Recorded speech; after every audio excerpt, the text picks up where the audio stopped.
Hey folks, this is Vince with Ads Gaming Addiction, and today we're going to check out Off the Grid. This is a game for 2 or more players, and it's for ages 4 and up. It's currently retailing on Amazon right now for between 15 and 20 bucks. And as always, prices on Amazon do fluctuate depending on who's selling them.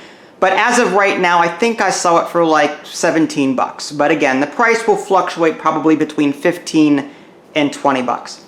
So this is an activity game for younger kids. I do have a written review out there. This video is just simply to provide a visual element and to complement said written video.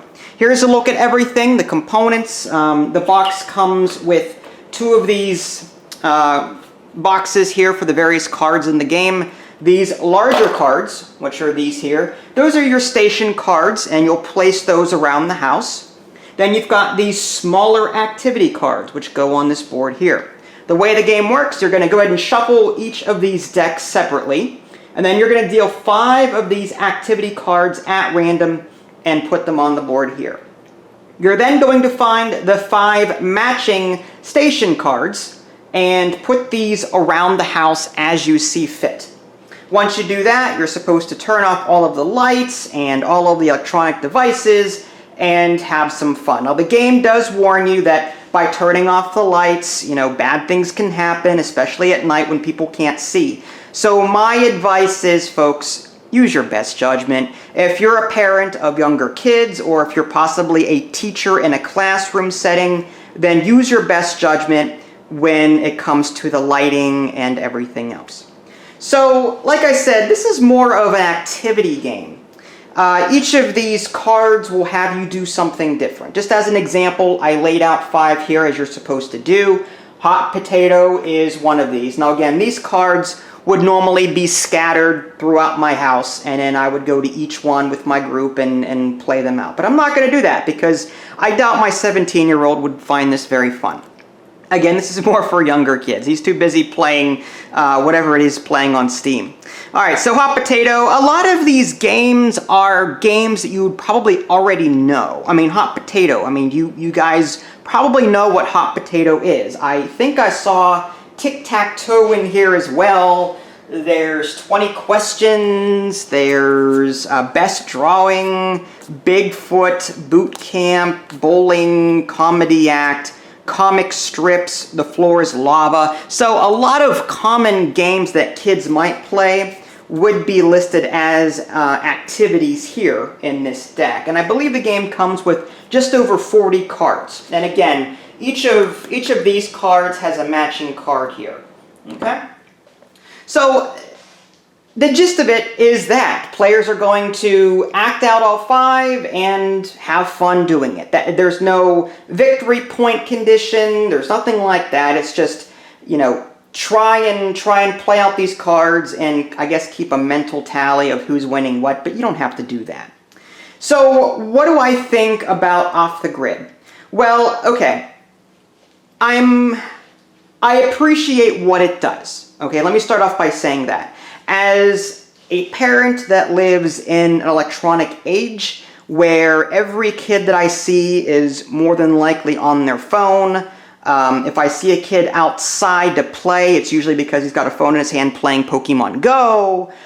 Times in the 80s growing up, like me, are vastly different than the kids growing up in this day and age. When I went outside to play as a kid, that meant going outside and playing as a kid, running around the yard, make-believing, whatever, all the stuff outside, sports and all that.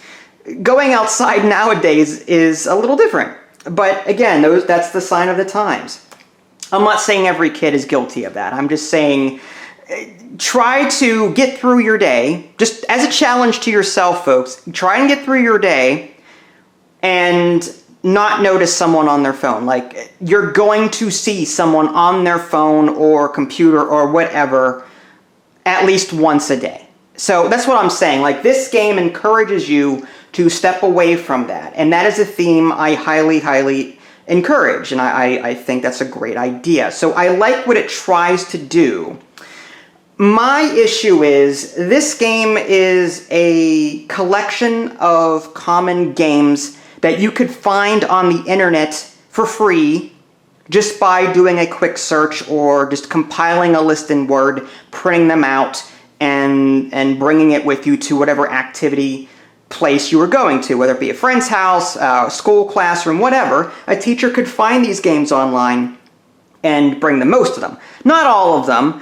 Some of them, you know, like this masking tape, balance beam, some of them are a bit more eccentric, but the common ones, hot potato, tic-tac-toe, basketball, just lob stuff into a waste paper basket, stuff like that. A lot of this stuff could be found, these are ideas that can be found already online for free.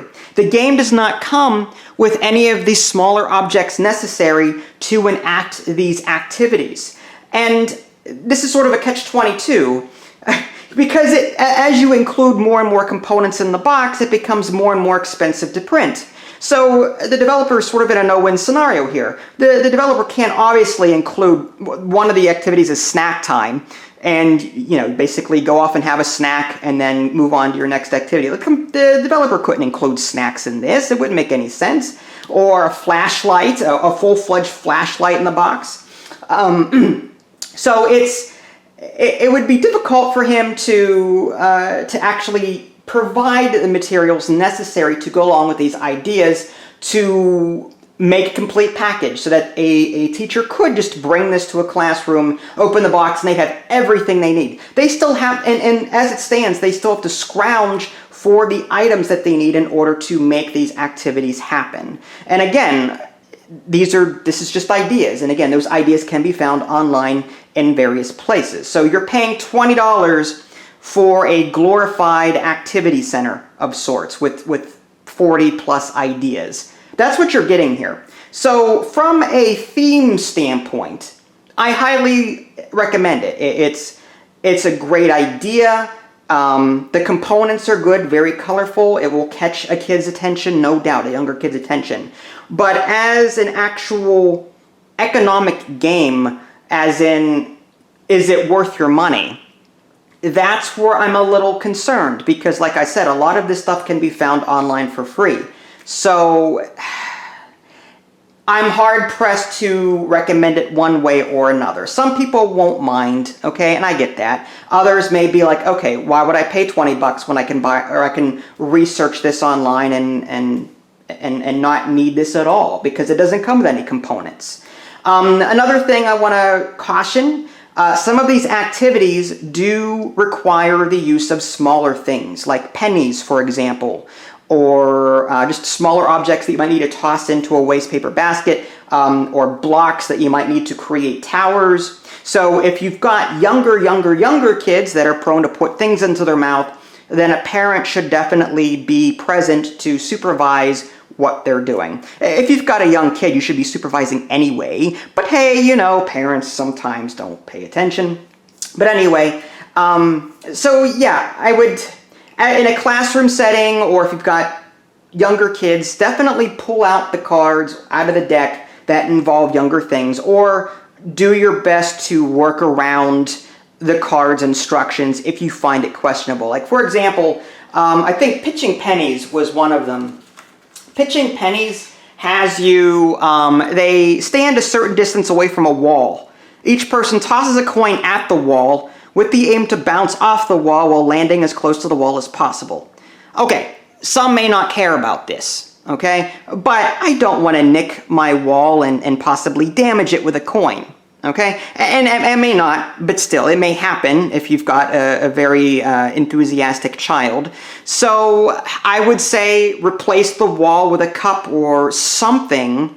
Maybe the back of a box, like just put a cardboard box down, pitch the pennies at that rather than a wall. So if you're willing to be creative, some of these activities could be modified to make them either less dangerous or to reduce the risk of things breaking around the house. So like I said, this was more of a visual element to my written review. Go check it out at www.dadsgamingaddiction.com. If you want to buy the game for yourself, like I said, it is available on Amazon between 15 and 20 bucks. If you guys haven't already, subscribe to me on Twitch and YouTube. That way you can stay up to date with any new content I'm going to publish. This is Vince. Thanks for watching, and I'll catch you next time.